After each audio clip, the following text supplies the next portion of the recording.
Welcome back to AgriTalk OnLine for the Farm Progress Show in Boone, Iowa. Joining us now is Sterling Liddell, Vice President, Food and Agribusiness Research for Rabo AgriFinance. Sterling, let's talk about some market conditions and world situations, world markets that impact U.S. growers, certainly. You've made the comment about this being a volatile period, but with an upward bias. What do you mean by that? Well, over the past 10 years, we've seen some major developments in the agricultural economy, especially internationally. The former Soviet Union, Russia, Ukraine, and Kazakhstan have emerged as major producers, and China and India have continued to grow their economies, and Brazil has come onto the stage. What this has done effectively is move a lot of our production into more volatile areas like Russia and Brazil, and also come up against some issues in China and Brazil where they're making large decisions as to what to grow and what to import. And all this is introducing more volatility on the market. Let's talk about Russia. I made the comment a while back when the wheat market was going crazy, and of course the situation with Russia, stopping their exports because of their drought and other problems with their production. I said this is like the old days, Russia being a market mover, and we certainly saw the impact on the wheat market, which affected the other commodities as well. How do you see that playing out?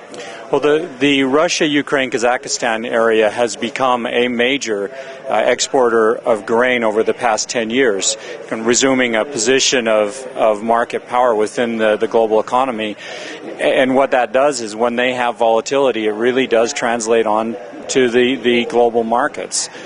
The issue that we're facing now with them banning their wheat exports is really a deficit, and the markets have reacted strongly to that.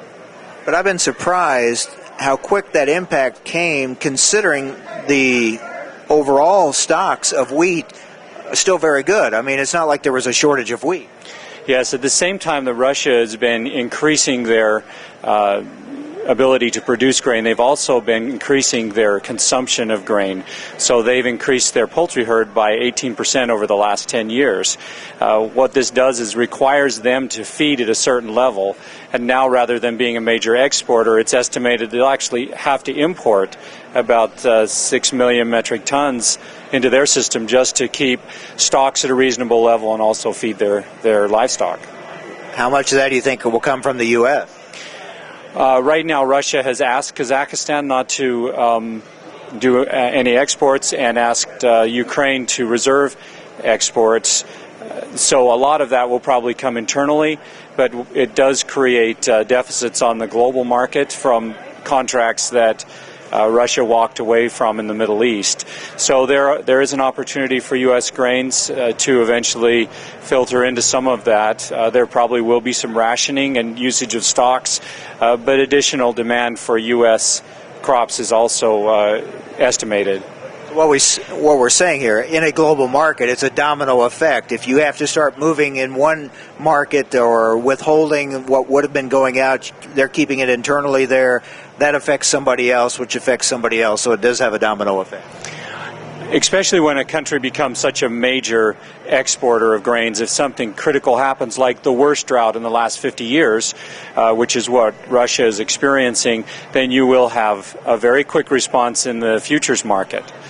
The difference is that response in the futures market has not necessarily been matched in the local markets here in the United States and created a wide basis.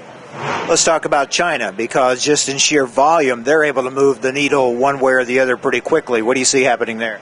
China is in a difficult position. They have estimated that they need 120 million hectares in order to meet their policy, which is a 95% self-sufficiency. If by their policy, they have to import no more than 5% of the coarse grains that they use.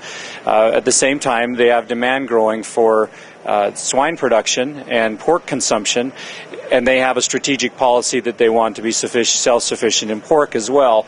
So they're in a position where they have to make a decision. Do they import more grain, or do they import pork, or do they try to enhance their grain production? China has been rationing their grain, trying to string it out so that they don't have issues with importing, but eventually they're going to have to make those tough decisions. Now, a market we don't always think a lot about, but could be a huge market mover as well, is India. India has a younger population than China, a younger population than much of the world, and is growing rapidly. And this younger population is demanding things that India has not traditionally demanded, like poultry and dairy products. Their poultry herd has increased significantly over the last 5 to 10 years, and so they are internally raising grain, corn in particularly, where they are nearly raising 20 million metric tons now of corn. The problem is with the restrictions that they have on land expansion, they're also in a delicate position year after year as they look at their monsoon rains. So they could become a major swing factor as well on the global markets. So what does all this mean to the U.S. producer when we keep hearing, and it seems like we've heard this for years, this growing world population, more mouths to feed, more, but what we have seen, more food insecurity, more hungry people, and so we know this is a huge challenge moving forward. What does this mean for the U.S. grower? What market opportunities do you see coming for the U.S. grower? In the U.S., we have had prices increase significantly over the last 4 to 5 years. Currently, we are in a position where we think $3.50 is low price for corn. 5 years ago, that would have been a very high price. Part of the reason is because of this global demand. U.S. farmers also find themselves in a position where input costs have increased substantially to match the increase in price and have squeezed their margin. Now, what you get from that compared to this volatility in price that's being introduced is a position where you really need to understand these market trends and the volatility that you're marketing against. So that's why when a farmer sits down to kind of plan their course of action, having a good partner like Rabo AgriFinance that understands all these world market issues is very important.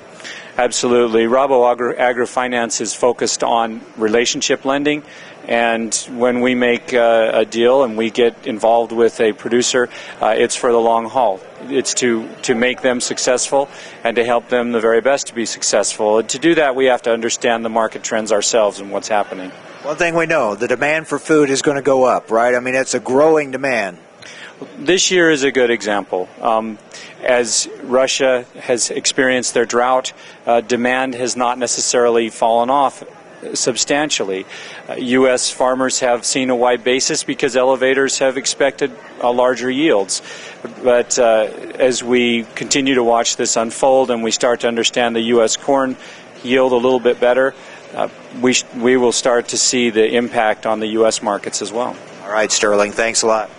Thank you, Mike. Sterling Liddell, Vice President, Food and Agribusiness Research for Rabo AgriFinance. These are interesting times and shows just how critical this harvest is that we're entering into right now and those in the future. I mean, this growing demand for food and the growing pressure, really, the challenge of producing more on the same or even fewer acres for those here in the United States. That's an ongoing challenge. Thank you, Sterling, and thanks for joining us here on AgriTalk OnLine. Hope you can join us tomorrow on our AgriTalk broadcast, and always right here you can hear us at agritalk.com as we continue our coverage of the Farm Progress Show in Boone, Iowa.